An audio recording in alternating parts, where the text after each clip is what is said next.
Hello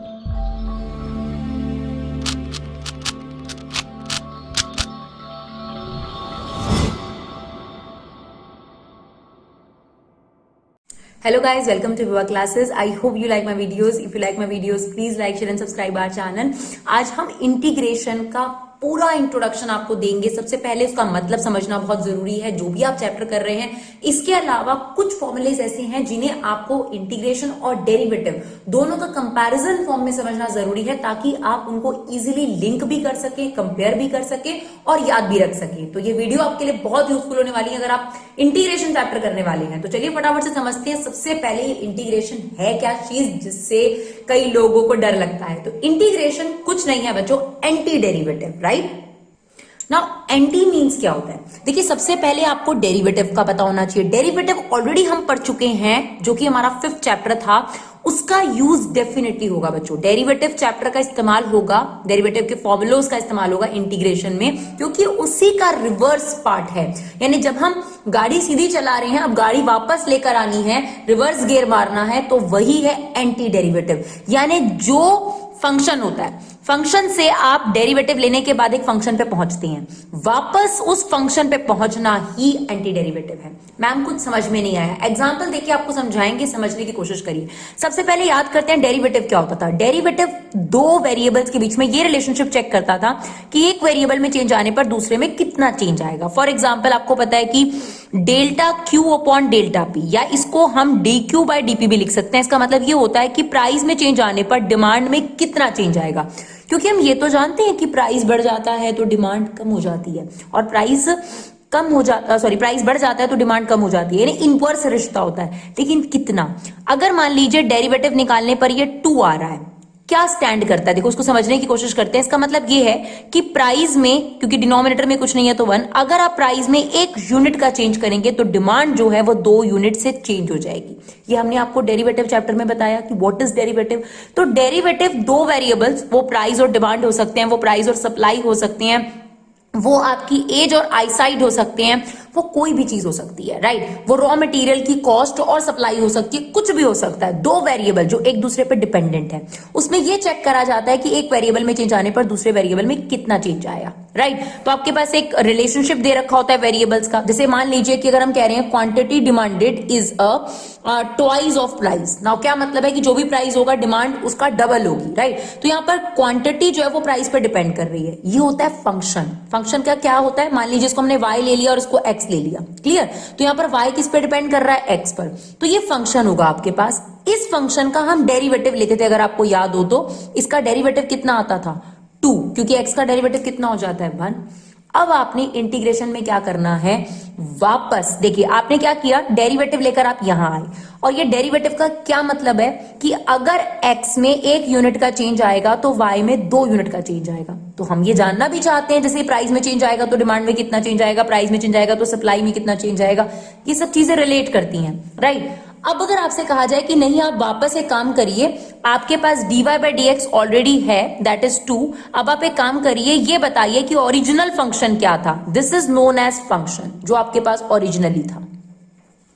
तो हमें जो प्रोसेस दोहराना पड़ता है उसको बोलते हैं इंटीग्रेशन, यानी एंटी डेरिवेटिव। अब उसके लिए क्या किया जाएगा उसको हम एग्जांपल्स के थ्रू आपको समझाते हैं। जैसे आप समझिए कि आपके पास ये डेरिवेटिव लिया हुआ है, ठीक है। अब यहाँ dy को यहीं रखा जाएगा, dx को हम इसके पास ले गए और एक साइन लगाया जाएगा, जैसे इंटीग्रेशन का साइन बोला जाता है। देखिए इस तरीके से इंटीग्रेशन का साइन, क्लियर।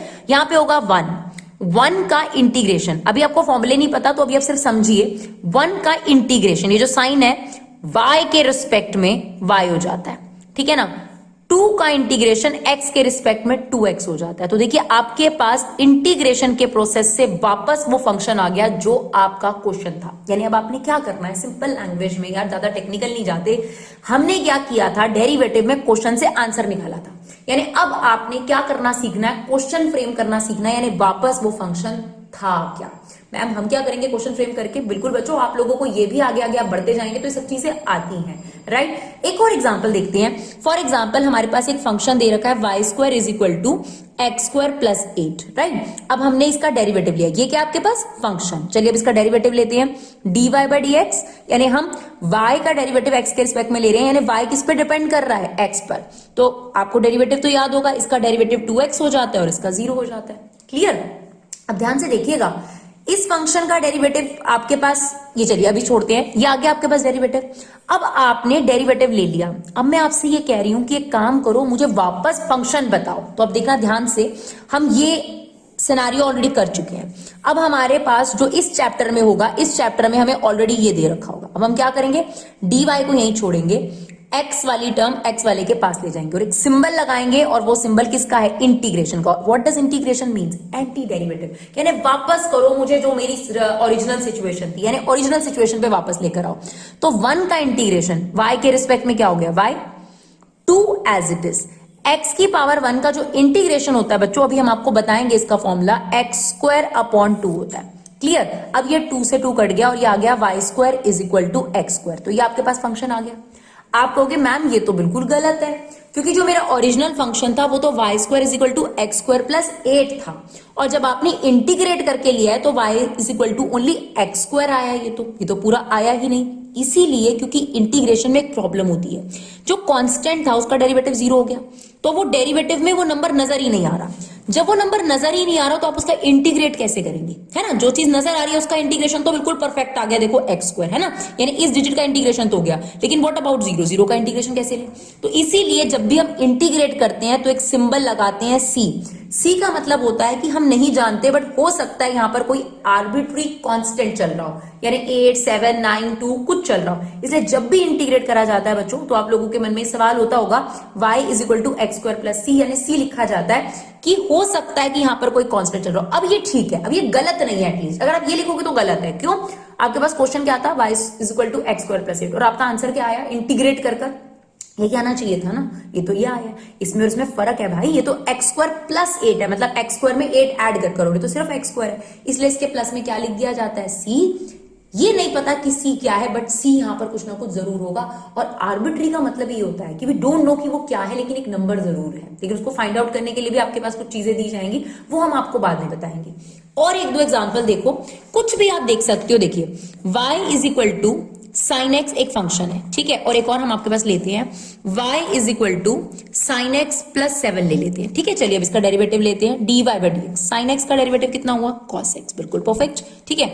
अब मुझे इसका इंटीग्रेशन लेना है, ठीक है। अब आप समझ लीजिए कि यहां तक का स्टेप आपका हो गया। अब आपने क्या करना है? रिवर्स गियर मारनी है, यानी वापस जाना है। क्या सिखाया आपको? dy यहीं रखिए, यानी x वाली टर्म x वाले के पास, और इसको यहां ले गए, और एक सिंबॉलिक फॉर्म लगानी है इंटीग्रेशन विच सेज वापस लेके जाओ मुझे।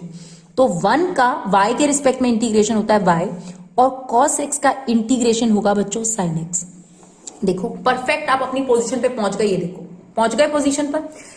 अब इसी चीज को मैम इसमें और इसमें क्या फर्क है मैं आपको समझाने की कोशिश करती हूं। फिर से आप इसका डेरिवेटिव लीजिए, देखिए sin x का डेरिवेटिव कितना होगा? cos x, और ऑब्वियसली 7 का डेरिवेटिव 0। अब यहां पे थोड़ी सी प्रॉब्लम होती है इंटीग्रेट करने में। अब ये मैंने dy यहीं रखा, और ये cos x है, और ये dx यहां आ गया, और वापस जाने के लिए रिवर्स गियर के लिए मैंने यहां पे कौन सा सिंबल लगाया? इंटीग्रेशन, है ना, दैट सिंबल इज इंटीग्रेशन, कि वापस लेके जाओ मुझे। तो 1 का इंटीग्रेशन y के रिस्पेक्ट में y, cos x का इंटीग्रेशन sin x। अब आप बताओ क्या ये अभी भी सही है? नहीं। आपका जो ओरिजिनल क्वेश्चन था वो ये था, है ना, और आपके पास जो आया वो तो ये आया y is equal to sine x. This is wrong. इसीलिए हमेशा इंटीग्रेट करने के बाद c जरूर लगाया जाता है, क्योंकि हम नहीं जानते, हो सकता है यहां एक आर्बिट्री कांस्टेंट हो, क्योंकि वो डेरिवेटिव में नजर नहीं आ रहा तो इंटीग्रेट नहीं हो पाएगा। लेकिन क्या आप ये कह सकते हो कि यहां पर वो c नहीं है? हो सकता है। यहां पर भी आपको c लिखना चाहिए था, बट हो सकता है यहां c की वैल्यू क्या थी? 0, वो बात अलग है। लेकिन जब भी आप इंटीग्रेट करेंगे क्या लगाएंगे? c। तो आई होप आप मेरी बात समझ गए होंगे कि बेसिकली इंटीग्रेशन क्या है। जब आपके पास कोई भी फंक्शन गिवन होता है, फंक्शन क्या होता है? कोई भी चीज का दूसरे पर डिपेंड होना, ठीक है। जैसे डिमांड किस पर डिपेंड कर रही है? प्राइस पर। Demand is double of price, ऐसे बहुत सारी चीजें होती है ना। तो आपके पास उस फंक्शन को जब हम चेंज चेक करते हैं, जो कि जरूरी है कि प्राइस नीचे जाने पर डिमांड में कितना चेंज है, वो डेरिवेटिव बताता है। और अगर हम कहें कि नहीं हमें वापस फंक्शन पे लेके जाओ, तो ये प्रोसेस आपके पास होना चाहिए, that process is known as integration या फिर एंटी डेरिवेटिव यानी रिवर्स केयर। तो आई होप हमें इस चैप्टर का मतलब क्लियर है। क्लियर? तो ये डेरिवेटिव से लिंक्ड है। अब बात आती है कुछ फॉर्मूलाज की जो हम आपको समझाने की कोशिश भी करेंगे और हमें पूरी उम्मीद है कि आप साथ साथ उसे समझकर लर्न भी कर पाएंगे और कंपैरिजन फॉर्म में, क्योंकि डेरिवेटिव से इंटीग्रेशन के फॉर्मूले निकले हैं, ऐसा हम आपको करके दिखाएंगे। चलिए देखिए, सबसे पहला आपने x की पावर n, ये फंक्शन है, ठीक है ना। फंक्शन का डेरिवेटिव क्या होता था अगर आपको याद हो, n x की पावर n माइनस 1, यही होता था। क्लियर? अब आप अगर इसका इंटीग्रेशन लेंगे, सेम चीज का थोड़ा सा डिफरेंट होगा। क्या होगा देखो ध्यान से, x की पावर n का अगर हमने इंटीग्रेशन लेना है कोई भी फंक्शन की बने, तो इसका फॉर्मूला है x की पावर n प्लस 1 अपॉन में n प्लस 1। अब प्लस सी 100%, देखो मैं हर इंटीग्रेशन में प्लस सी लिखूंगी, रीजन मैंने आपको एक्सप्लेन करा, क्योंकि हो सकता है कि जो भी हमें एक्स स्क्वायर एक्स क्यूब नजर आ रहा है उसके साथ में कोई कांस्टेंट रहा हो, लेकिन इंटीग्रेशन जीरो होने की वजह से उसको इंटीग्रेट नहीं कर पाएगा, तो यहां पर हमने लिख दिया प्लस सी। क्लियर? अब मैं इसको कैसे याद करती हूं कि देखो डेरिवेटिव में n माइनस था, यहाँ पे n प्लस है, ठीक है, और यहां पर ये मल्टीप्लाई में था तो वो चीज इसके डिवाइड में है। तो ऐसे सब कुछ उल्टा उल्टा है ना, थोड़ा बहुत आप मेमोराइज करने के लिए ऐसे चीजें बना सकते हैं। अब आपको एग्जाम्पल के थ्रू समझाते हैं, थोड़ा सा देखिए। जैसे फॉर एग्जाम्पल अगर हमारे पास आ जाए x की पावर 3 का इंटीग्रेशन लीजिए, ठीक है, dx के रिस्पेक्ट में, अगर dy है तो y होगा, t है तो t, इसका इंटीग्रेशन लेना है, राइट। तो कैसे लेना है आपने, देखो x की पावर 3 का इंटीग्रेशन क्या बोला है उसने, 3 प्लस 1 यानी 4, और जो आपने ऊपर पावर बनाई है वही नीचे प्लस सी, ये आपके पास इंटीग्रेशन हो गया, ठीक है। और देखो नेगेटिव पावर के लिए भी हो सकता है, x की पावर -2 है, सेम हमारे लिए तो ये n ही है ना बच्चे, तो ये क्या आ जाएगा, x की पावर n माइनस 1, ये कितना आया -1, तो यही आपका नीचे आ गया प्लस सी, ये इसका इंटीग्रेशन हो गया। क्लियर? ऐसे ही सिमिलरली अगर रूट एक्स आ जाए फॉर एग्जाम्पल आपके पास, तो वो भी ऐसे ही होगा, क्योंकि रूट एक्स का मतलब क्या है, एक्स की पावर हाफ, यानी अल्टीमेटली एक्स की पावर कोई भी नजर आए तो आपने यही वाला फॉर्मूला लगाना है, एक्स की पावर n। ना एक्स की पावर n का फॉर्मूला क्या होगा, एक्स की पावर n प्लस 1। अब आपका कितना आया है, 3/2, जो n प्लस 1 आपका ऊपर है वही सेम आंसर नीचे है, यानी 3/2 प्लस सी, यानी ये आ गया, इसको हम रेसिप्रोकल कर देंगे, 2/3 एक्स की पावर 3/2 प्लस सी। तो आई होप इट्स क्लियर, पक्का, ठीक है। एक दो एग्जांपल और चाहिए, ये देखिए। चलिए अब आई होप आप मुझे खुद बता पाएंगे, x की पावर 5 का इंटीग्रेशन क्या होगा, आप बताइए। जो भी पावर है उसमें 1 प्लस कर दीजिए, 6, और जो भी आपने ऊपर पावर लिखी है वो नीचे प्लस सी, हो गया आपका इंटीग्रेशन। सिमिलरली अगर आपके पास x की पावर -8 है, सेम फॉर्मूला, x की पावर n प्लस 1, n कितना है -8, इसमें +1 करोगे तो कितना आ गया -7, और जो आपने पावर यहां लिखी है वही सेम नीचे। क्लियर? फ्रैक्शनल पावर के लिए भी आप लगा सकते हो, 3/2, सेम फॉर्मूला, x की पावर n का फॉर्मूला क्या होगा, x की पावर n प्लस 1, और जो आप ऊपर पावर डाल रहे हैं वही आपके पास नीचे प्लस सी लिखना नहीं भूलना। बाकी तो हम क्वेश्चन में भी सीखेंगे, कोई टेंशन वाली बात नहीं है। फिलहाल के लिए आप इस फॉर्मूले को याद करिए कि डेरिवेटिव में क्या होता है, ये आगे आ जाता है मल्टीप्लाई में, है ना, और इसकी पावर एक कम हो जाती है, जबकि इंटीग्रेशन में क्या होता है, सेम चीज का अगर आपने इस फंक्शन का इंटीग्रेशन लेना है तो n प्लस 1 और जो पावर ऊपर है वो डिनोमिनेटर में, ठीक है। चलिए अब y is equal to x मान लीजिए एक फंक्शन है, तो आप इसका डेरिवेटिव लेंगे तो कितना आएगा, y का डेरिवेटिव dy/dx, x का डेरिवेटिव 1। तो देखो 1 का इंटीग्रेशन क्या हुआ, ऑब्वियसली x, है ना, क्योंकि अभी आपको बताया मैंने इंटीग्रेशन वापस फंक्शन पे पहुंचाना है। तो आप मुझे बताओ 1 कब आता है, जब आपने x का डेरिवेटिव लिया, तो 1 का क्वेश्चन क्या था, x, बस क्लियर हो गया। अच्छा बताओ 1/x का डेरिवेटिव क्या होता है, -1/x²। जो लोग हमसे डेरिवेटिव सीखते हैं उन्हें पता है, हमने इसके लिए एक चीज बताई थी, 1/x का डेरिवेटिव -1/x², है ना, और 1/x² का डेरिवेटिव क्या बताया था, -2/x³, 1/x³ का डेरिवेटिव -3/x की पावर 4, 1/x की पावर 4 का डेरिवेटिव -4/x की पावर 5, यानी एक पैटर्न है, जो भी यहां पावर है माइनस में और एक पावर बढ़ती जाएगी। क्लियर? अब ध्यान से देखना, 1/x का डेरिवेटिव ये है, ठीक है, तो 1/x² का इंटीग्रेशन, मतलब वापस फंक्शन ही तो बताना है, सिर्फ माइनस बाहर ले लो, इंटीग्रेशन यहां पर ये माइनस जो है ये नहीं दे रखा था बस, ठीक है ना, तो 1/x² का क्या होगा, माइनस आ गया, 1/x प्लस सी, यानी आपने क्वेश्चन बताने इंटीग्रेशन में, तो आपको क्वेश्चन पता था तभी तो आपको डेरिवेटिव पता थे। तो कुछ चीजें ऐसी हैं जो बहुत रिलेट करती हैं, 1 किसका डेरिवेटिव था, आंसर इज x, 1/x² किसका डेरिवेटिव था, तो 1/x का था, बट नेगेटिव जरूर आएगा क्योंकि यहां -1/x² आना चाहिए था। क्लियर? सिमिलरली देखिए ए की पावर एक्स, बहुत इंपॉर्टेंट है ये, इसको जरूर याद रखिएगा, इसको मैं स्टार लगा रही हूं। ए की पावर एक्स का जो डेरिवेटिव होता था वो था एक्स की ए की पावर एक्स लॉग ए। जब इसके इंटीग्रेशन की बात करोगे थोड़ा सा अलग है, ए की पावर एक्स जो मल्टीप्लाई में लॉग ए था वो नीचे और प्लस सी तो मैंडेटरी है। क्लियर? अच्छा बताओ, ई की पावर एक्स का डेरिवेटिव क्या था? ई की पावर एक्स, ये अलग है ना, मतलब यहां पर तो ऐसा हुआ, ये भी थोड़ा सा अलग था, इसमें डेरिवेटिव का इंटीग्रेशन से लेना देना था, लेकिन यहां पर क्या था, x का डेरिवेटिव 1 तो 1 का integration x, 1 upon x square का integration minus 1 upon x square, तो 1 अपॉन एक्स स्क्वायर का इंटीग्रेशन आ गया 1 अपॉन एक्स। ये भी थोड़ा अलग है, लेकिन यहां पर भी सेम। e की पावर x का डेरिवेटिव क्या है? e की पावर x, तो e की पावर x का इंटीग्रेशन क्या होगा? डेफिनेटली e की पावर x, है ना मजेदार। अच्छा बताओ, log x का डेरिवेटिव क्या होता है? 1 अपॉन एक्स, तो बताओ 1 अपॉन एक्स का इंटीग्रेशन क्या होगा?